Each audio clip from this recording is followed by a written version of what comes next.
예배를 주님 앞에 드리도록 하겠습니다. 다 같이 기도합니다. 만일 안식일에 내 발을 금하여 내 성일에 오락을 행하지 아니하고 안식일을 일컬어 즐거운 날이라 여호와의 성일을 존귀한 날이라 하여 이를 존귀하게 여기고 내 길로 행하지 아니하며 내 오락을 구하지 아니하며 사사로운 말을 하지 아니하면 내가 여호와 안에서 즐거움을 얻을 것이라. 내가 너를 땅의 높은 곳에 올리고 내 조상 야곱의 기업으로 기르리라. 여호와의 입의 말씀이니라. 아멘. 사랑과 은혜가 많으신 하나님, 오늘도 이 날이 안식일인 줄 알고 주님 앞에 예배드리는 거룩한 날인 줄 알고 우리 성도님들이 잠에서 깨어나고 각자 자신이 하고자 하는 그 모든 일들을 정리하고 주님 앞에 모였습니다. 오직 주님을 예배하고 하나님의 이름을 높이기 위하여 이 자리에 나온 우리 열방의 성도들을 주께서 기뻐 받아주시고 오늘도 이 시간을 통하여 영광 받으시며 또한 예비하신 모든 은혜로 우리 각 사람에게 허락하여 주시옵소서. 감사합니다. 예수님의 이름으로 기도했습니다. 아멘. 네, 우리 다 같이 일어나셔서 우리 사도신경으로 주님 앞에 우리 신앙 고백을 드리도록 하겠습니다.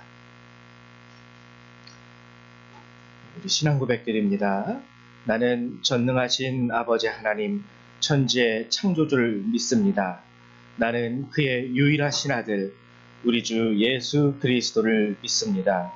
그는 성령으로 잉태되어 동정녀 마리아에게서 나시고 본디오 빌라도에게 고난을 받아 십자가에 못 박혀 죽으시고 장사된 지 사흘 만에 죽은 자 가운데서 다시 살아나셨으며 하늘에 오르시어 전능하신 아버지 하나님 우편에 앉아 계시다가 거기로부터 살아있는 자와 죽은 자를 심판하러 오십니다. 나는 성령을 믿으며 거룩한 공교회와 성도의 교제와 죄를 용서받는 것과 몸의 부활과 영생을 믿습니다. 아멘. 우리 송영 3장 함께 찬양합니다.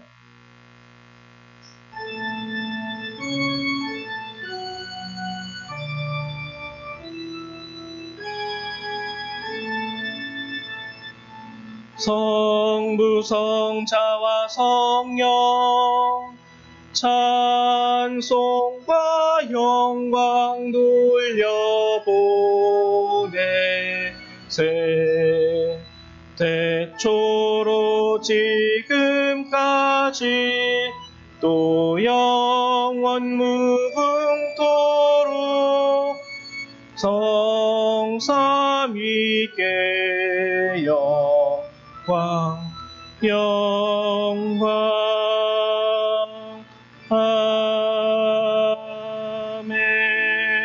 아멘. 찬송가 뒤에 있는 교동문 8번 함께 교독하도록 하겠습니다. 교동문 8번 시편 14편의 말씀입니다. 교동문 8번 시편 14편의 말씀입니다. 같이 교독하도록 하죠. 어리석은 자는 그의 마음에 이르기를 하나님이 없다 하는도다.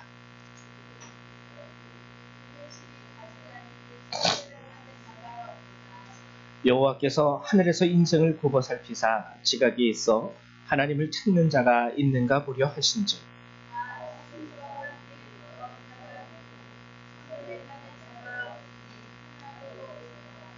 죄악을 행하는 자는 다 무지하냐.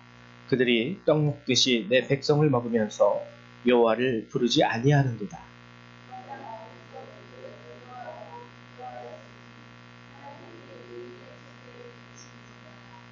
너희가 가난한 자의 계획을 부끄럽게 하나 오직 여호와는 그의 피난처가 되시도다.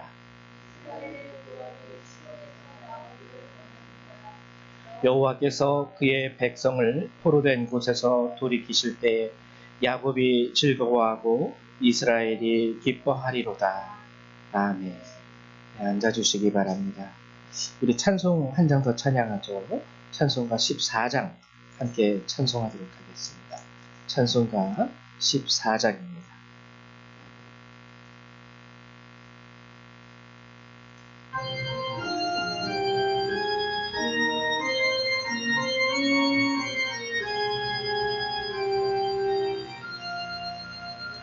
주 우리 하나님 하늘에 계시니 온천하 만민 주 앞에 찬송하네.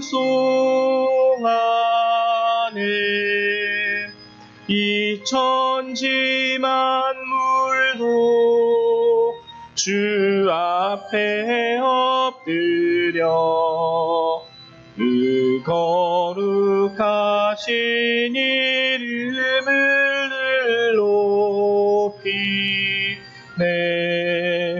주 언약하신 것 끝까지 지키님 저 하늘나라 향하여 곧 가리라. 주 얼굴 배울 때 내 맘이 기쁘고 영원히 주의 영광을 찬양하리. 왕의 왕 되신 주 하늘에 계시니 이 세상 죄악이 기신 구주 예수 저 천군 천사들 주 옹위하소서. 무성도 함께 영원히 늘 섬기네. 성삼위일체께 승리한 무리들 다 기쁜 소리 높여서 감사드려. 창조주 하나님 내 주님 되시니 주 앞에 나도 엎드려 경배하네.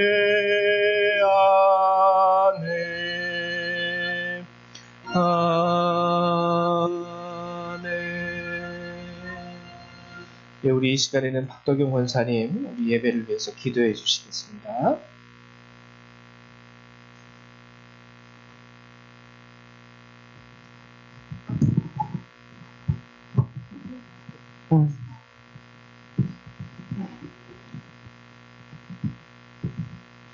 우리와 늘 함께 하시며 또 우리를 인도하시는 하나님 아버지, 오늘 아버지 이를 마지막 주에 우리 모든 아버지 성도들 열방교회에 모였습니다. 이곳은 하나님이 집이십니다. 하나님 아버지께 기쁨으로 예배하게 하여 주시옵시고 늘 아버지 감사로 예배하게 하여 주시옵고 늘 아버지께 은혜를 받기를 원하옵는 우리들 아버지, 세상은 아버지 너무나 험하옵나이다. 하나님이시여 항상 큰 바람이든지 작은 바람이든지 세상 바람 속에 있는 우리들 아버지, 약한 우리들 연약한 우리들 아버지 늘 잡아주시옵시고 주님의 길로 인도하여 주시옵소서. 하나님 아버지, 세상 속에 있는 우리들 아버지, 알고도 모르고도 지은 죄들 아버지, 입 밖으로 낸 죄들 아버지, 우리 마음의 죄들 아버지 회개하옵고 회개하오니 하나님이시여 우리 예수 그리스도의 볼로 우리 죄를 말끔하게 씻어 주시옵시고 이 예배가 더욱더 아버지 거룩한 예배 될 수 있도록 아버지 도와주시옵소서. 하나님 감사합니다. 아버지, 어떤 상황에서도 아버지 우리의 힘이 되시고 우리의 요새가 되시고 우리의 반석이 되신 하나님, 우리가 믿음 안에서 아버지 하나님을 꼭 붙잡고 주님이 주시는 그 길로 아버지 승리할 수 있도록 아버지 인도하여 주시옵시고 저 이국 땅에서 아버지 사명을 다하여 아버지 그 청춘을 바치시는 아버지 선교사들에게도 아버지 하나님 건강을 주시옵시고 축복하여 주시옵시고 그 머리에 은혜가 충만하게 하여 주시옵소서.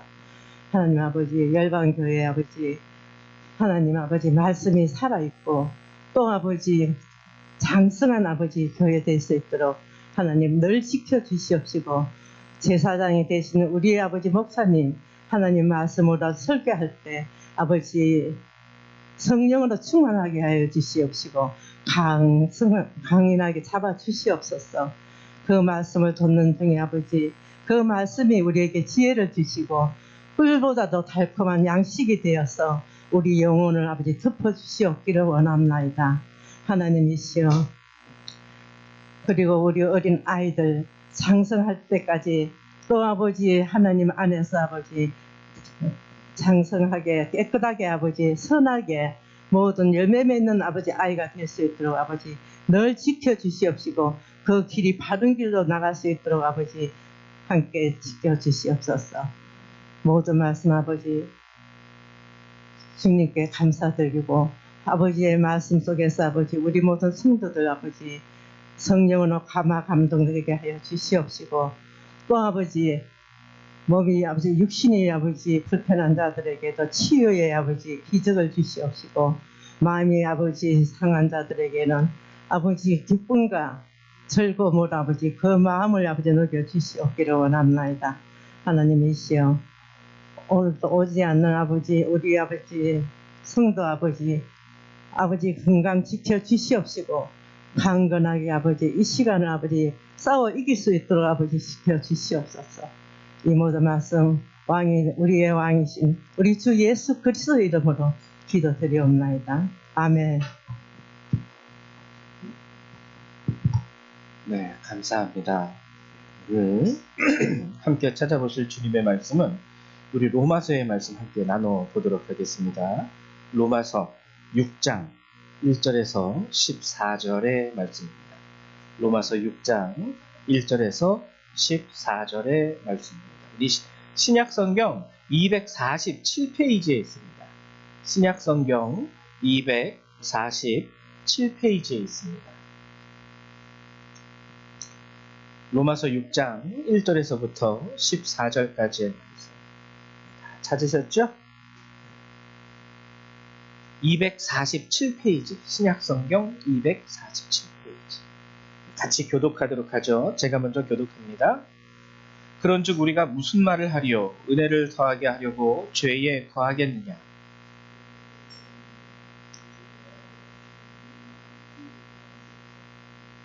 무릇 그리스도 예수와 합하여 세례를 받은 우리는 그의 죽으심과 합하여 세례를 받은 줄을 알지 못하느니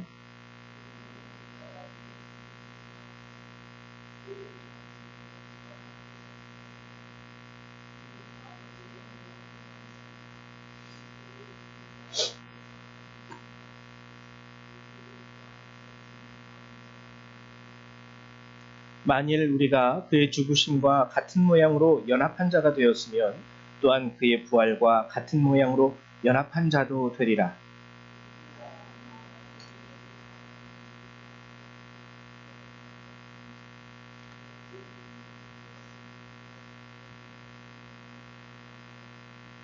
이는 죽은 자가 죄에서 벗어나 의롭다 하심을 얻었음이라.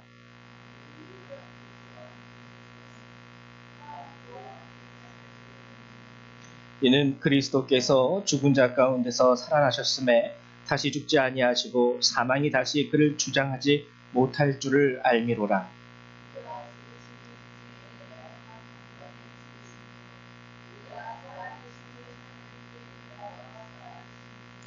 이와 같이 너희도 너희 자신을 죄에 대하여는 죽은 자요 그리스도 예수 안에서 하나님께 대하여는 살아있는 자로 여길지어다.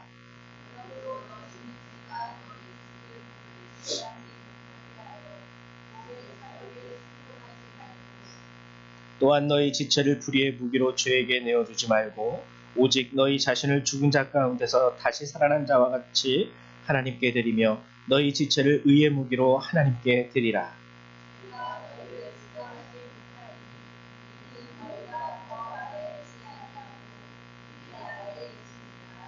아멘. 오늘 제가 로마서 6장 1절에서 14절의 말씀을 가지고 여러분들과 함께 나누고자 하는 주제는 죄와 은혜예요. 우리가 함께 읽은 오늘 본문은 그냥 줄기차게 죄에 대해서 그리고 은혜에 대해서 우리에게 이야기해 줍니다. 그리고 대표적인 게 1절과 14절이에요. 그런즉 우리가 무슨 말을 하리요? 은혜를 더하게 하려고 죄에 거하겠느냐? 그리고 14절 죄가 너희를 주장하지 못하리니 이는 너희가 법 아래에 있지 아니하고 은혜 아래에 있습니다. 실제적으로 참 안타까운 것 중에 하나가 기독교 역사를 살펴보면 초기 기독교 시대에 순교자들, 우리는 순교자들 그러면은 뭐라 그럴까, 되게 거룩한 존재. 그래도 정말 우리와 같은 인간이기는 해도 하나님과 정말 가장 가까운 존재, 뭐 이런 식으로 우리가 인식하고 생각하게 됩니다. 순교니까 예수님을 위해서 죽은 자, 주의 나라와 주의 말씀을 위해서 생명을 내놓은 자니까 우리는 순교자들을 참 존중해요. 정말 하나님이 얼마나 저들을 사랑하실까? 나는 순교할 수 있을까?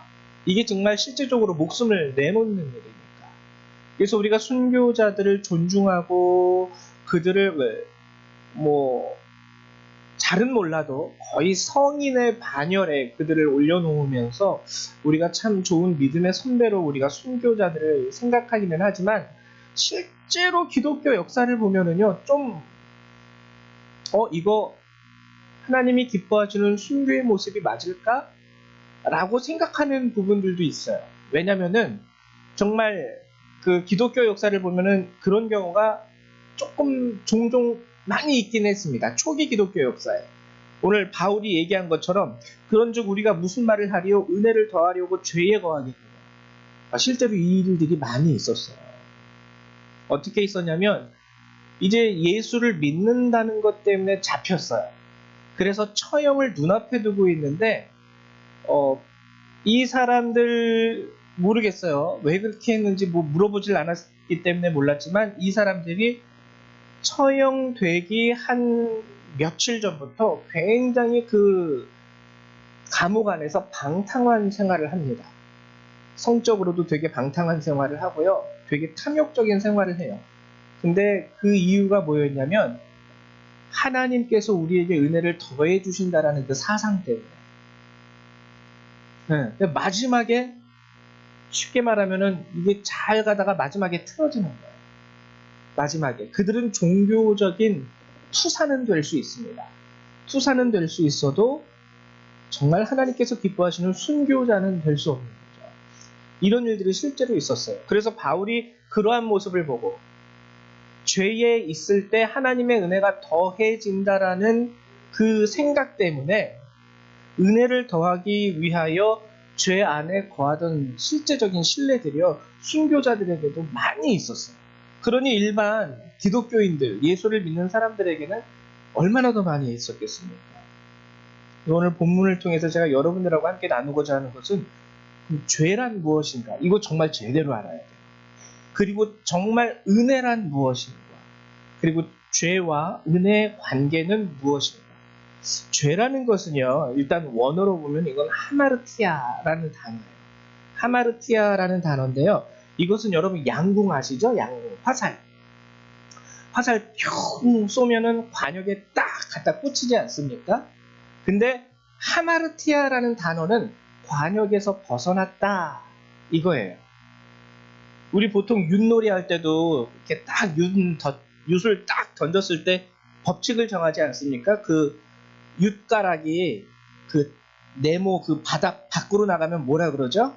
낙이라 그러죠. 그거는 윷이 됐든 뭐가 나왔든 상관없어요. 그거는 낙이기 때문에 어떤 수가 나오든 그것은 인정해주지 않습니다. 하마르티아가 바로 그거예요. 관역에서 벗어나다. 관역에서 벗어나다. 그래도 이게 참 은혜가 되는 말은요, 우리는 한국 사람들은 참 그런 거 좋아하죠. 텐, 가운데, 정중앙, 텐.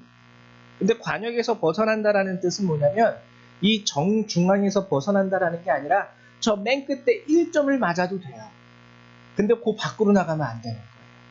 그러니까 우리가 신앙생활을 하면서 약간의 치우침도 그리고 약간의 실수도 허용합니다. 허용합니다. 근데 이 관역 안에서 벗어나면 안 돼요. 그게 죄예요. 그러면은 우리가 관역에서 벗어나는 일들, 쉽게 말하면 죄란 무엇일까? 이거 이제 잘 알아야 되는데요. 죄를 우리가 생각할 때 두 가지 측면에서 우리가 이해를 해야 됩니다. 하나는요, 인지하기 쉬운 죄. 자, 우리 초등학생들 한번 물어보자. 하나만, 죄 하면은 뭐가 죄일 것 같아? 죄된 것들 얘기해봐. 하나만 얘기하면 돼. 거짓말. 어우, 똑똑해. 우리 영배 손가락 빨지 말고. 죄는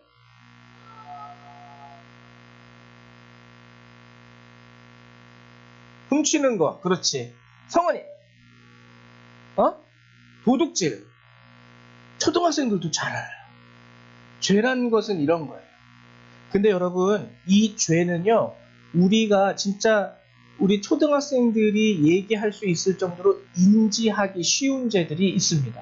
남의 것을 훔치면 안 돼, 거짓말을 하면 안 돼, 그리고 도둑질하면 안 돼. 이런 것들은요, 누구든 다 쉽게 인지할 수 있어요. 근데 성경이 말하는 죄가 그럼 과연 이런 것들을 말하는 걸까? 이런 것들을 말하는 걸까? 인지하기 어려운 죄들이 있어요. 분명히 죄인데 하고선 우리가 빠져버리기 쉬운, 그러니까 쉽게 인지하기 어려운 죄들이 있습니다. 그 죄들을 제가 오늘 집중적으로 여러분들하고 나눌 건데요. 첫 번째는 뭐냐면은, 여러분 지지난 시간이죠. 누가복음 14장에서 우리가 함께 나눴던 말씀이 있어요. 이때 미세오, 너희가 너희 부모와 처자와 너희 목숨까지도 미워하지 아니하면 내 제자가 되지 못하겠고, 너희 십자가를 지고 나를 따르지 아니하면 내 제자가 나의 제자가 되지 못하리라 라고 말씀하신 예수님의 말씀 기억하시죠? 이때 예수님께서 미세오라는, 미워하지 아니하면 나의 제자가 되지 못한다. 이때 미세오는 무슨 뜻이라 그랬어요? 더 사랑하는 거. 편향적으로 치우쳐서 이쪽을 더 사랑하기 때문에 상대적으로 이쪽에 대해서 소외시키는 것을 미세오라고 합니다. 특별히 난 네가 싫어 이런 게 아닌데요. 이쪽이 더 좋기 때문에 이쪽에 대해서 소홀해지고 이쪽에 대해서 신경 안 쓰게 되는 걸, 이걸 미세오라 그랬어요. 그래서 예수님이 그때 누가복음 14장 전체를 통틀어서 비유로 이 미세오에 대해서, 우리가 더 사랑하는 그것들에 대해서, 그렇기 때문에 우리가 더 사랑하기 때문에 예수님에 대하여 덜 사랑하게 되는, 상대적으로 미워하게 되는 그런 일들에 대해서 예수님이 설명해 주신 게 있었죠. 첫 번째는 뭐였습니까? 율법의 가치였어요. 너는 솔직히 말하지만 예수 믿는다고 하지만 넌 예수보다 율법의 가치가 넌 더 중요하잖아. 그래서 그때 바리새인들과 율법사들이 예수님을 일부러 초청합니다. 안식일에 초청했는데 그 초청의 자리에 누구를 같이 동석시켜요? 예수님 앞에 수종병 든 자, 굉장히 괴로워하는, 같이 식사 자리에 앉았는데 굉장히 아파서 괴로워하는 사람이 있어요. 예수님이 그 사람을 보고 그들에게 물어봅니다. 안식일에 병든 자를 고치는 것이 옳으냐 옳지 않느냐. 아무도 얘기를 안 해요. 근데 예수님이 고쳐주셨죠. 그게 지적하신 거예요. 너는 하나님을 믿는다고 말하지만 하나님보다 네가 믿는 신앙의 규율과 규칙을 너는 더 좋아하는 사람이야. 제가 페루에서 선교사 활동을 하고 있을 때 참 재밌습니다. 교회라는 게 정말 재밌어요. 여기 오늘 혹시 우리 자매님들, 여성분들 중에 바지 입고 오신 분들 계세요? 바지. 바지 입고 오신 분들은 제가 페루에 있을 때요, 이단은 아니에요. 이단은 아닌데 그 교단은 여성이 바지를 입는 것을 허용하지 않아요. 특히 예배 드릴 때. 몰라요, 저도. 거기 가서 물어보질 않아서. 근데 주일날 여성이 바지 입고 교회 오면 내쫓습니다. 치마 안 입었다. 그들은요, 예수님을 믿는다 말하지만 이상하게 여성이 바지를 입으면 그게 신앙의 가치에 어긋나는 거예요. 바리새인들이 그랬죠. 안식일에 병을 고치는지 안 고치는지, 우리의 율법을 지키는지 안 지키는지, 하나님과 하나님의 사랑, 자녀에 대한 하나님의 은혜, 안중에도 없습니다. 그냥 우리가 세워놓은 이 율법을 지키는지 안 지키는지가 더 중요해요. 그리고 또 뭐가 있었죠? 하나님이 잔치에 갔을 때 높은 자리에 앉지 말아라.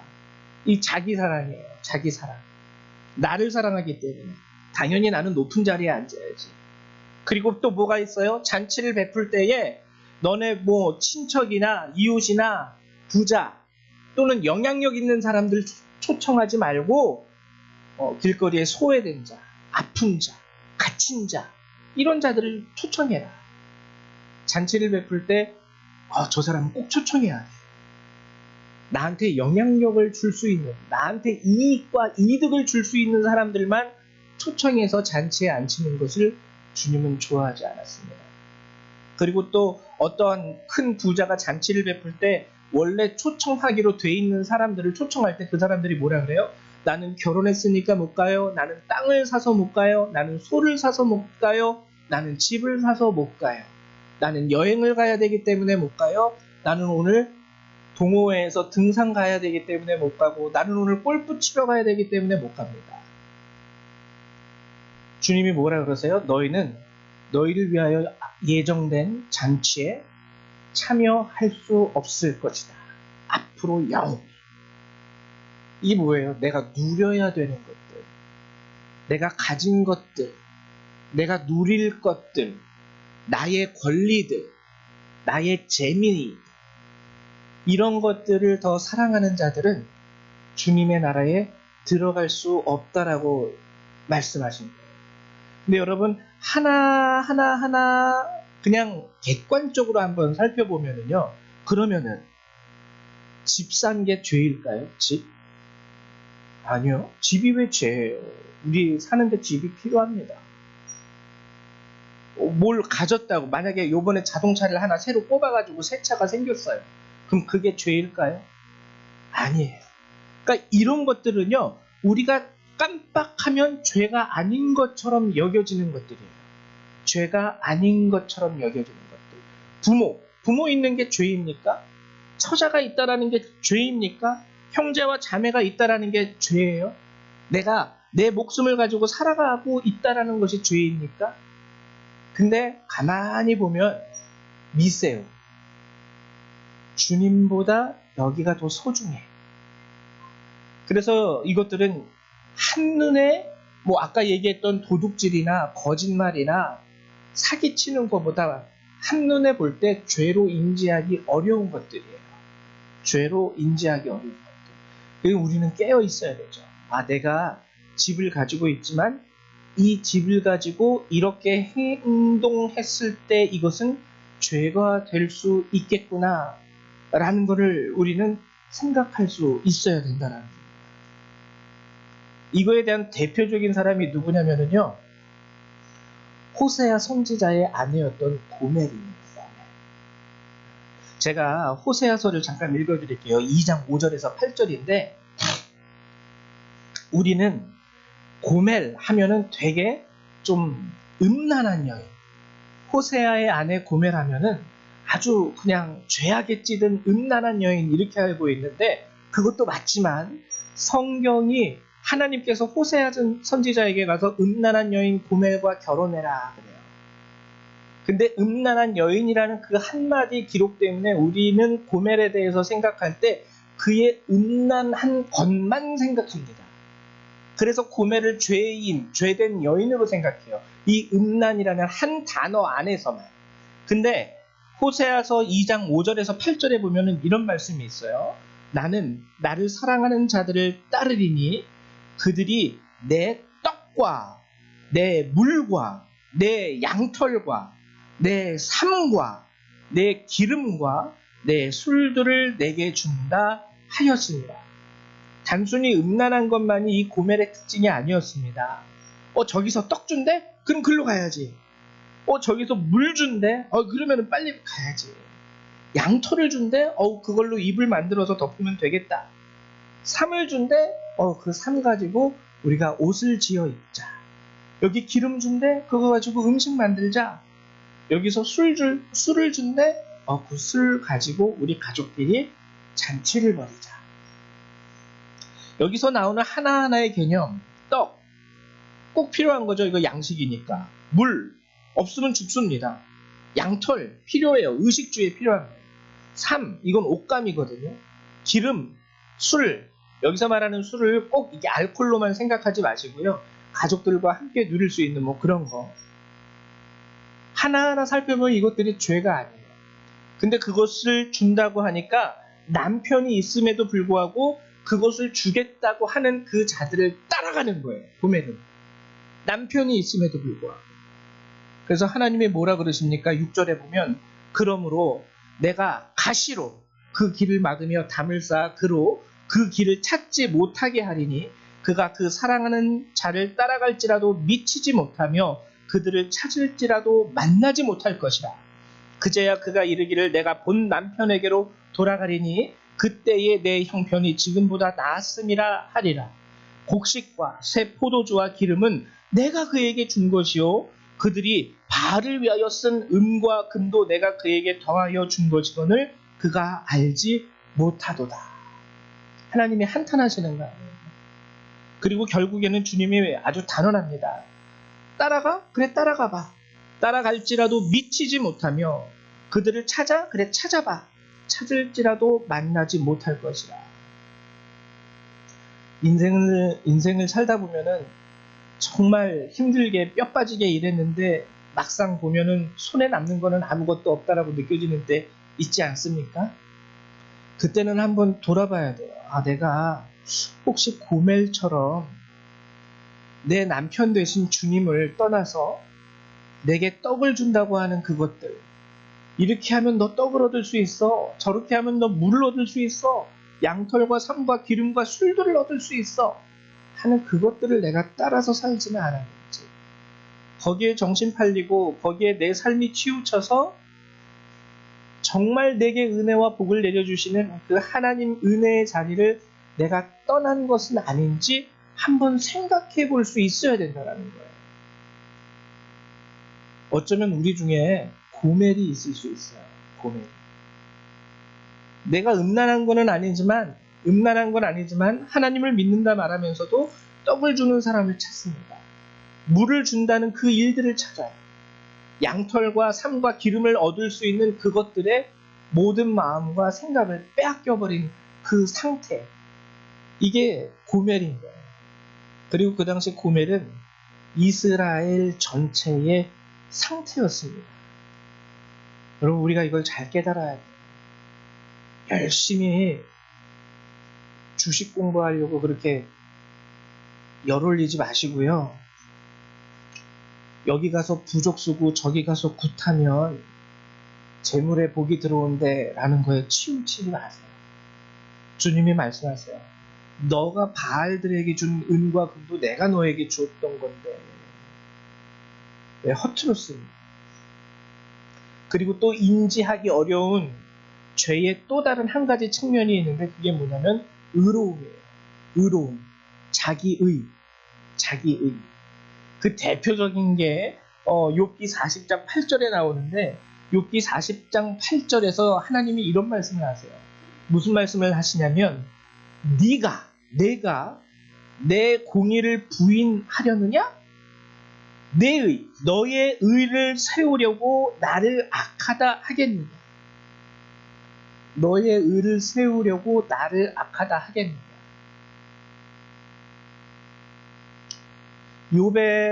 욥기서를 우리가 다 알고 있을 겁니다. 욥은 죄를 짓지 않았어요.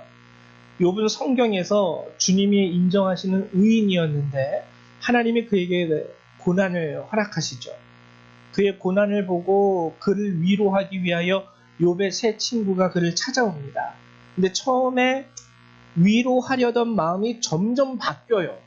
어떤 마음으로 바뀌죠? 정죄의 마음으로 바뀌죠. 네가 이렇게 고난받는 거는 분명히 너 안에 숨겨진 죄가 있기 때문이야. 근데 욥은 아니다. 나는 정말 하루하루 주님 앞에 죄 짓지 않기 위해서 늘 노력하고 애쓰고 그렇게 살아왔어.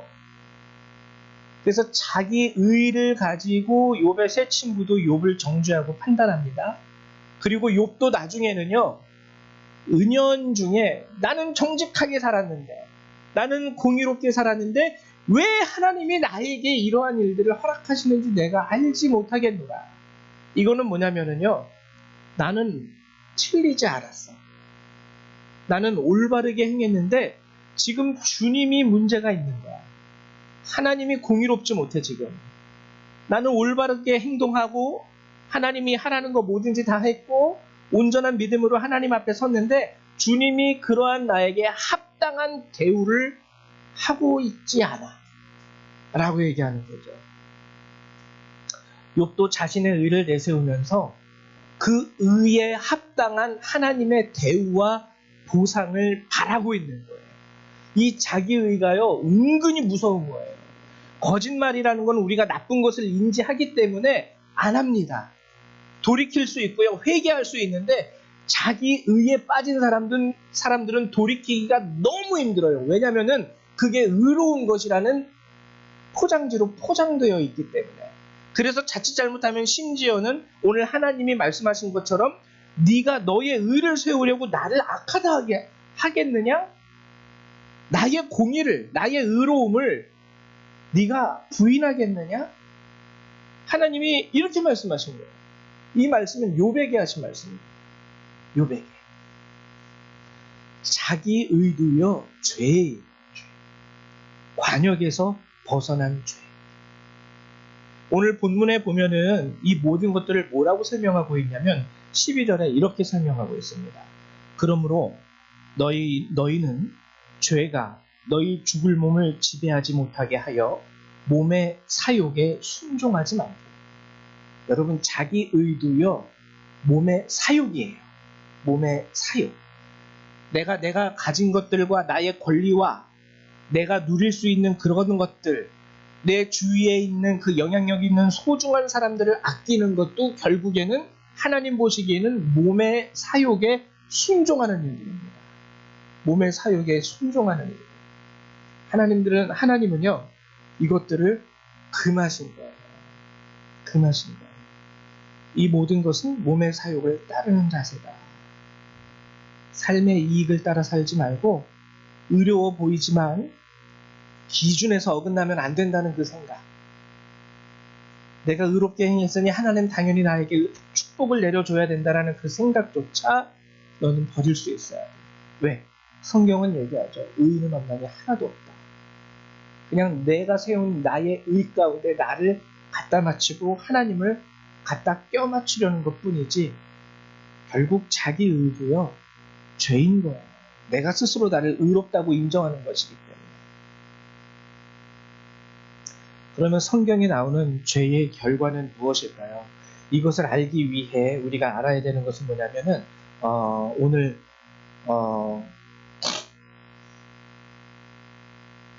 연합이라는 말이 본문에 나오는데요. 한번 찾아볼게요. 5절 있네요. 5절. 만일 우리가 그의 죽으심과 같은 모양으로 연합한 자가 되었으면. 연합. 연합의 뜻이 뭔지 제가 여러분 설명 안 드려도 잘 아시죠? 근데 몸의 사욕에 순종함으로 죄가 우리 가운데 나타날 때에 거기에서 나타나는 죄의 결과, 즉 열매는 뭐냐면요. 첫 번째는 뭐가 있을까요? 가장 원죄, 가장 최초로 죄를 범했던 아담과 하와의 경우를 보면은 어떤 일이 일어나죠? 벌어지죠? 하나님이 아담아, 하와야 어디 있느냐 할 때 아담과 하와가 어떻게 해요? 숨어버립니다. 평소에 하나님께서 즐겁게 교제하시고 즐겁게 만나고 함께하던 아담과 하와가 선악과를 따먹은 이후에는 하나님이 오셔서 찾을 때 이들이 자동적으로 숨어버려요. 즉 뭐냐면 죄의 결과는 첫 번째가 하나님과의 관계가 깨지는 거예요. 그래서 하나님이 알아채시죠. 내가 너희들 보고 먹지 말라고 하던 그 과일을 너희들이 먹었느냐? 이때 두 번째 깨지는 현상이 나옵니다. 아담이 뭐라 그래요? 하나님에게 당신이 나에게 데려다 준 이 여자가 고발하는 거죠. 부부관계가 깨져요. 첫 번째는 하나님과의 관계가 깨지고, 두 번째는 부부관계가 깨지고, 세 번째는 더 나아가서 뭐가 깨집니까? 우리가 가인과 아벨을 볼 때 형제 간의 관계가 깨지죠. 그리고 남편과 아내와 자녀 모두를 버리고 나에게 고기와 떡과 술과 즐거움과 양털과 삼음, 기름을 준다고 얘기했던 그 사람들을 따라 나섰던 고멜. 가정이 있어요. 애도 셋이나 낳았어요. 남편도 있고 자녀도 셋이 있는데 떠나버립니다. 가정 안에서의 모든 관계가 깨져버리는 거예요. 부모 관계, 부자 관계, 자녀와 형제와 모든 관계가 다 깨어지는 상징적인 존재가 고멜이에요. 그리고 철저한 의의 기준과 보상을 따지면서 네가 지금 이 벌을 받는 것은 하나님이 너에게 벌이라는 보상을 내리신 이유는 네가 죄가 있기 때문이야. 아니야, 나는 의로운데 하나님이 의롭지 못하기 때문에 나에게 이러한 일들을 허락하셨어. 친구 관계도 깨져버립니다. 친구 관계도 깨져버렸어요. 여러분, 이게 죄의 열매예요. 죄의 열매. 그래서 오늘 로마서 6장에서는 그 말을 하는 거예요. 무슨 말을 하리요? 무슨 말을 하리요? 죄에 거해야 되겠느냐? 우리가 그리스도와 연합을 했는데 왜 자꾸 이 연합을 또 깨트리고 또 부셔버리고 또 박살내려고 하느냐? 그것이 바로 로마서 6장의 말씀입니다. 로마서 6장. 제가 책을 한 권 읽었는데요. 그 책의 저자가 기억이 안 납니다. 근데 이분이 그 책, 자신이 쓴 책을 통해서 간증한 내용은 기억에 남아요.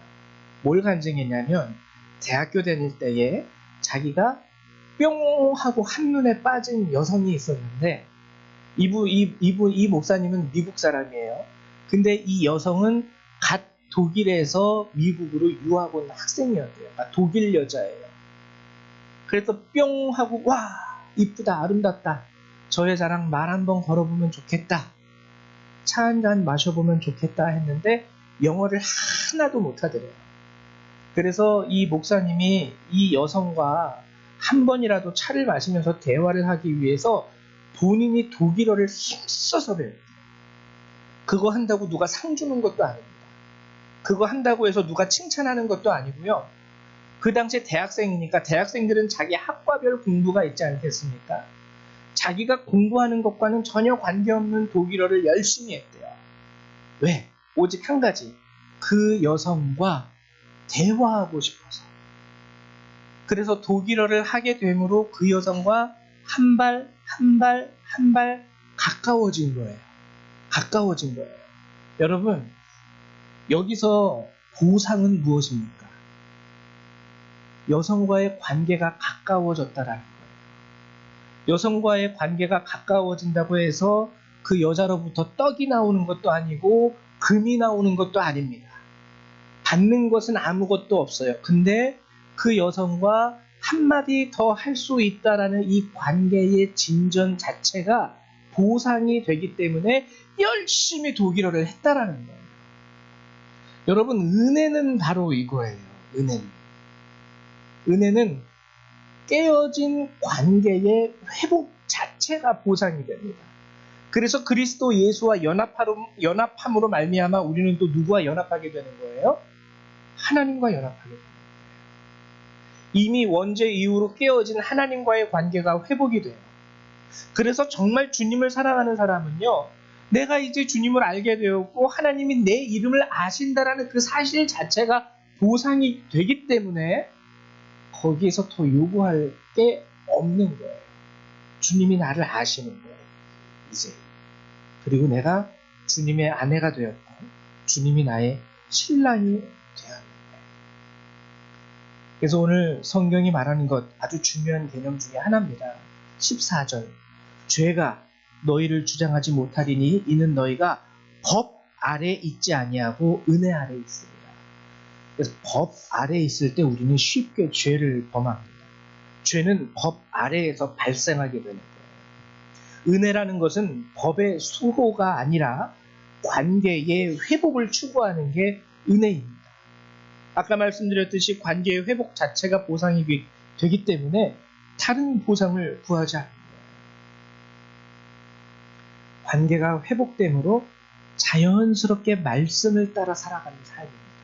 아까 얘기했죠. 내가 독일어 한마디 더 쿠덴탁 했더니 그 여자가 나한테 반응을 해줘. 그래서 한마디 더 배우게 되고 한마디 더 배우고 한마디 더 배우게 되는 거예요. 그래서 보상이 안 주어져도요. 내가 성경에 나온 말씀대로 사니까 주님이 나와 더 가까이 계셔. 성경에 주님이 이런 것을 기뻐하신다고 했는데 내가 그냥 그대로 살았더니 하나님이 나를 정말 기뻐해 주셔.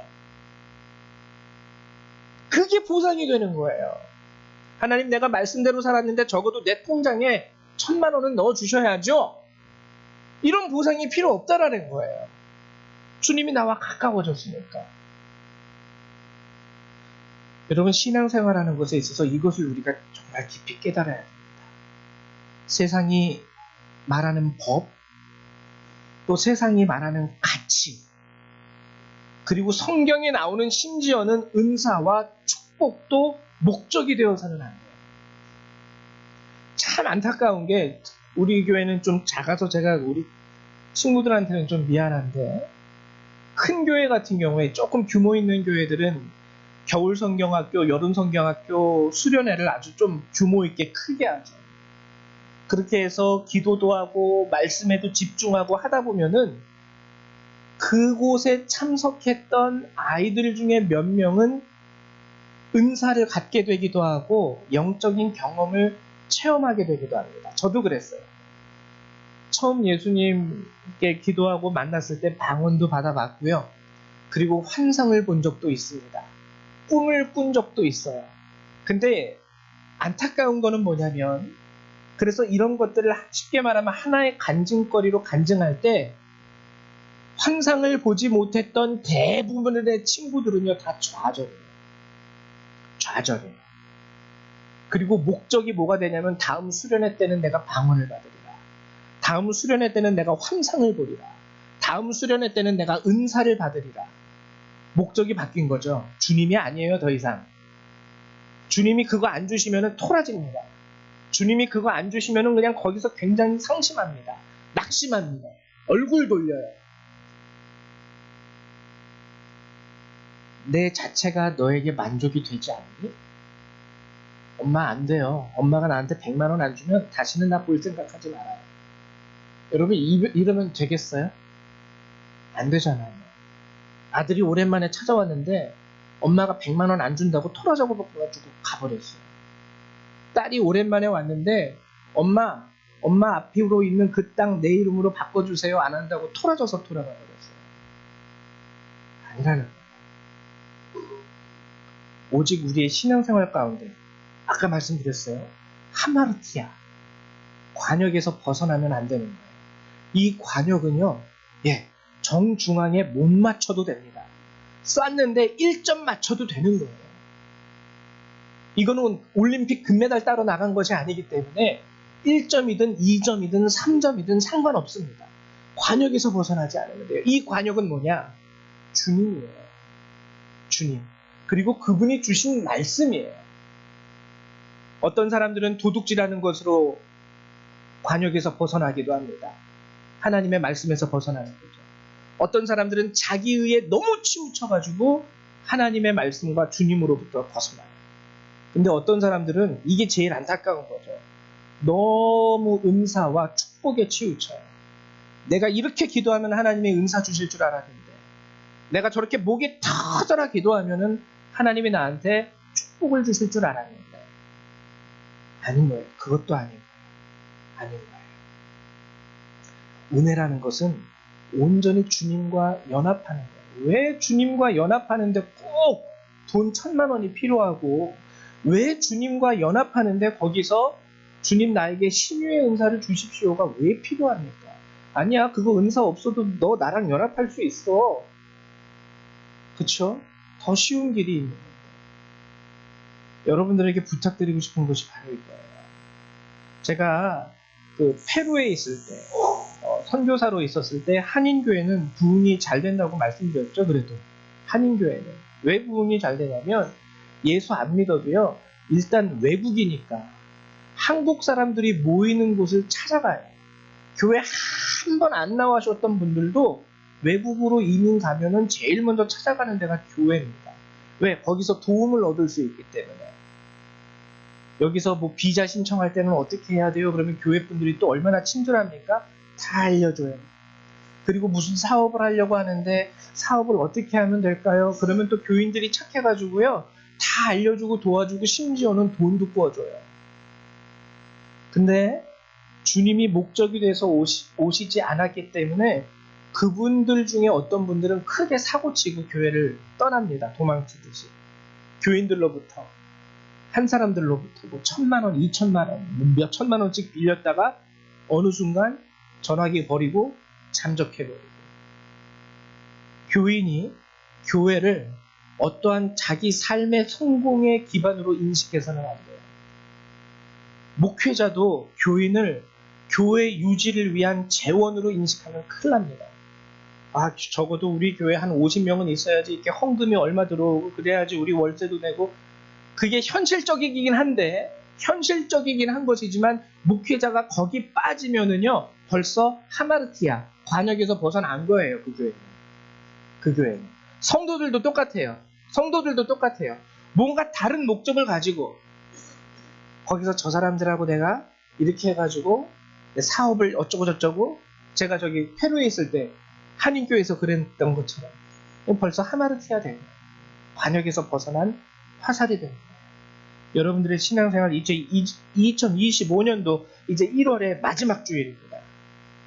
여러분들은 오직 예수가 목적이 되고 주님이 목적이 되셔서 여러분들의 삶 가운데 내게 뭐가 주어지지 않아도 오늘 하루도 주님과 가까워졌다는 것, 오늘도 주님이 내 곁으로 다가와 주셨다라는 그 사실이 여러분들에게 보상이 되어서 이게 세상이 줄 수 없는 기쁨이거든요. 이 기쁨이 여러분들의 마음과 여러분들의 삶과 그 연합 안에서 하나님이 허락하시는 모든 가정의 연합, 사회의 연합, 친구들과의 연합, 회복, 이것이 저와 여러분들의 삶 가운데 일어날 수 있는 2025년도 한 해가 되시기를 주님의 이름으로 축원을 드립니다. 우리 하나님께서 주시는 말씀 같이 함께 낭독을 하죠. 우리 시편 16편 2절의 말씀 같이 한번 낭독합니다. 시작. 내가 여호와께 아뢰되 주는 나의 주님이시오니 주밖에는 나의 복이 없다 하였나이다. 아멘. 주밖에는 여러분들에게 복이 없으심을 아시기 바랍니다. 시편 84편 10절 시작. 주의 궁정에서의 한날이 다른 곳에서의 첫날보다 나은즉 악인의 장막에 사는 것보다 내 하나님의 성전 문지기로 있는 것이 좋사오니. 아멘. 문지기는 성전 안에 있는 사람도 아니에요. 근데 하나님의 성전 문지기로 밖에 있어도 하나님과 가까이 있을 수 있는 그곳에 있는 것이 나는 더 좋다. 다윗이 고백을 했죠. 그리고 마지막 하박국에 있는 말씀 함께 낭독하죠. 시작. 무화과 나무가 무성하지 못하며 포도나무에 열매가 없으며 감람나무에 소출이 없으며 밭에 먹을 것이 없으며 우리의 양이 없으며 외양간에 소가 없을지라도 나는 여호와로 말미암아 즐거워하며 나의 구원의 하나님으로 말미암아 기뻐하리로다. 아멘. 아무것도 없는데도 이렇게 고백할 수 있었던 것은 하박국 선지자가 하나님과 가까워지는 것을 경험했기 때문입니다. 이 경험과 은혜와 축복이 여러분들에게도 가득하시기를 축원드립니다. 우리 이 시간에는요 잠깐 기도하는 시간 갖도록 할게요. 오늘은 찬양하지 않고 바로 기도하도록 하겠습니다. 함께 기도할 때에 주님, 내가 주님이 아닌 다른 것을 목적으로 주님 앞에 나아갔던 일이 있다면 회개하게 하시고 용서하게 하시고, 또는 여러분들이 아니더라도 여러분들의 가정이 하나님을 믿는다 말하면서도 내게 떡을 주는 자들, 내게 술을 주고 기름을 주는 자들을 찾아가는 삶이 아니었는지, 아니면은 내가 자기 의로 하나님마저 판단해버린 사람이 아닌지 함께 기도하는 시간 갖도록 하겠습니다. 기도합니다. 사랑과 은혜가 많으신 주님 감사드립니다. 그렇습니다, 주님. 우리는 그리스도와 연합한 자입니다. 그 연합을 위하여 필요한 것은 아무것도 없습니다. 하나님, 모든 것을 내려놓고 나를 살리신 예수 그리스도의 은혜를 바라보며 이제 주님의 말씀 안에서 주님과 더욱 가까워질 수 있게 되기를 소망합니다. 우리 안에 있었던 자기의의 모습도 하나님 회개하며 내려놓게 하여 주시고, 예수를 믿는다 말하면서도 우리에게 떡을 줄 사람을 찾아갔던 우리의 발걸음도 용서하여 주시옵소서. 혹시라도 하나님, 우리가 연약하여 죄악 가운데 유혹 가운데 알면서도 저질렀던 죄들이 있다면 또한 용서하여 주시옵소서. 알고 지은 죄, 모르고 지은 죄, 이 모든 죄 가운데에서 우리를 용서하여 주시고, 오늘 그리스도께서 나를 자녀 삼아 주셨다는 그 사실 가운데 하나님께 가까이 나아갈 수 있으며, 주 앞에 가까이 나아감으로 말미암아 자연스럽게 주의 말씀을 따라 살아갈 수 있는 저와 우리 모든 성도님들이 될 수 있도록 축복하여 주시옵소서. 하나님, 주님과 가까워지는 것이 하나님이 내 곁에 함께 계셔준다라는 그 사실이 우리에게 기쁨이 되게 하여 주시고, 우리에게 능력이 되게 하여 주시며, 우리 세상을 이기는 힘이 되게 하여 주시옵소서. 특별히 이 자리에 참석한 우리 교회 학생들을 하나님 축복하여 주시옵소서. 하나님, 이 아이들이 하나님을 아는 것 안에서 성장할 수 있도록 도와주시고, 하루하루 주님 앞에 가까이 나아가는 것으로 즐거움을 삼으며 살아갈 수 있는 주의 백성이 되게 하시며, 이 어두운 세상에 하나님, 오직 주님을 잊지 않고 살아갈 수 있는 주의 참된 자녀들이 될 수 있도록 축복하여 주시옵소서. 감사합니다. 주 예수님의 이름으로 기도했습니다. 아멘.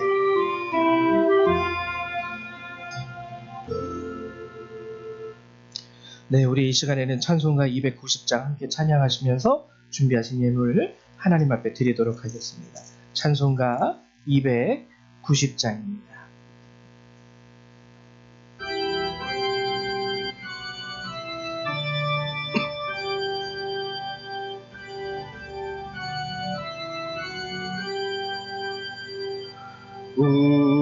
우리는 주님을 늘 배반하나 내 주 예수 여전히 날 부르사 그 참되신 사랑을 베푸시나니 내 영제여 주님을 곧 따르라. 주 널 위해 비네 주 널 위해 비네 주 널 위해 비네 항상 비시네. 주께서 풍성한 은혜를 내려 내 영혼이 나날이 복받으니 주 예수를 너희도 구주로 섬겨 곧 따르면 풍성한 복 받겠네. 주 널 위해 비네 주 널 위해 비네 주 널 위해 비네 항상 비시네. 무거운 짐 지고 애타느니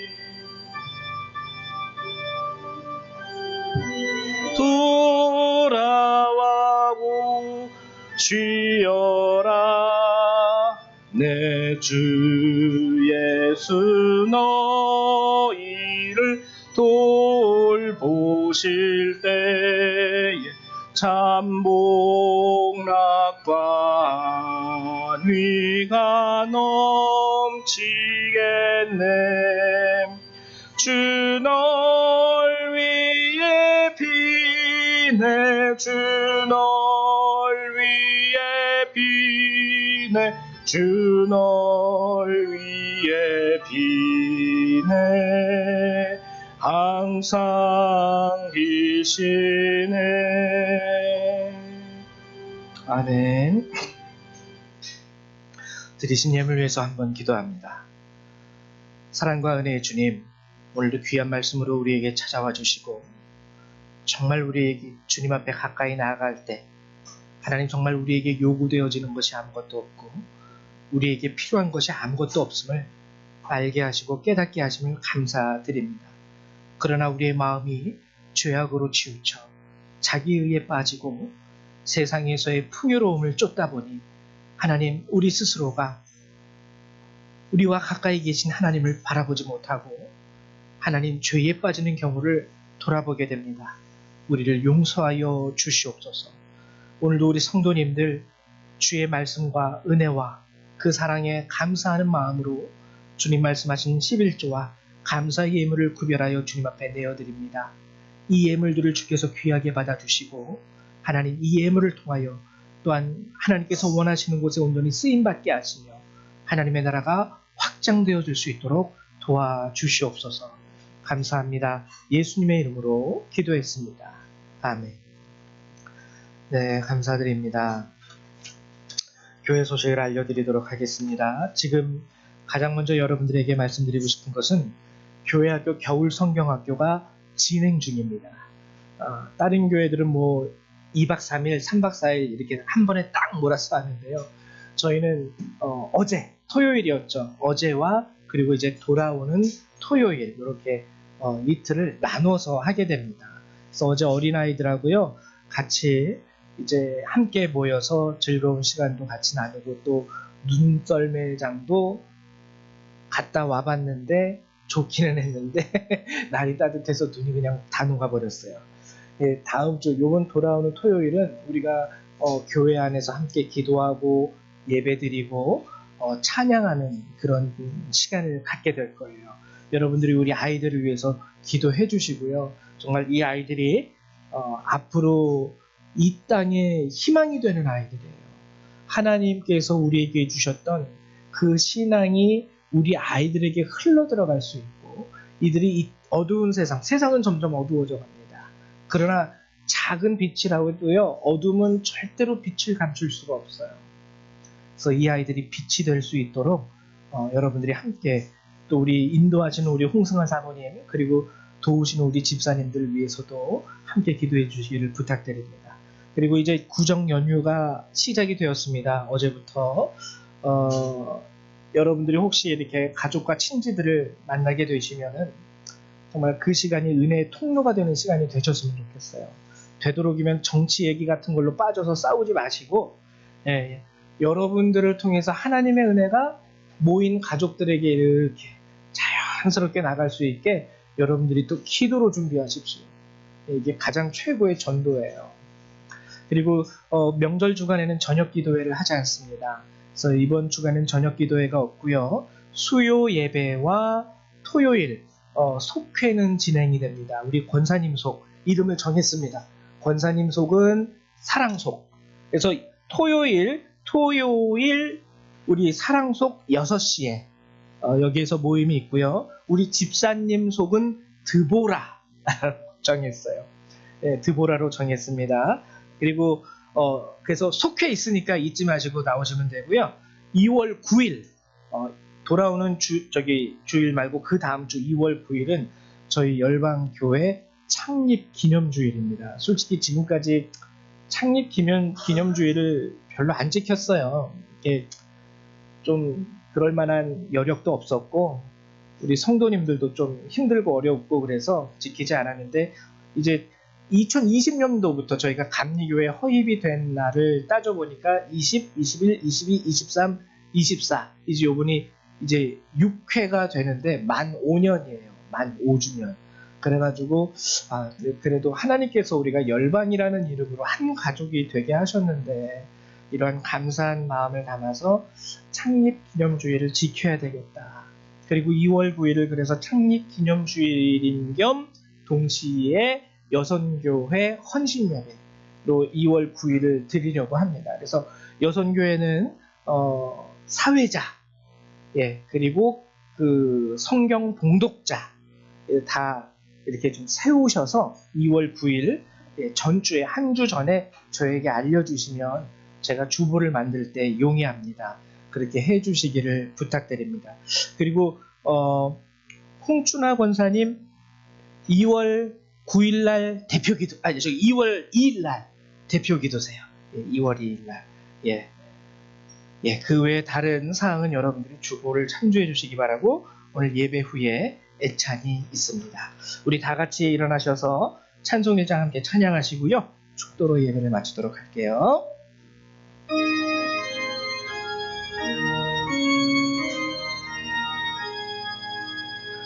만복의 근원 하나님 온 백성 찬송 드리고 저천사여 찬송하세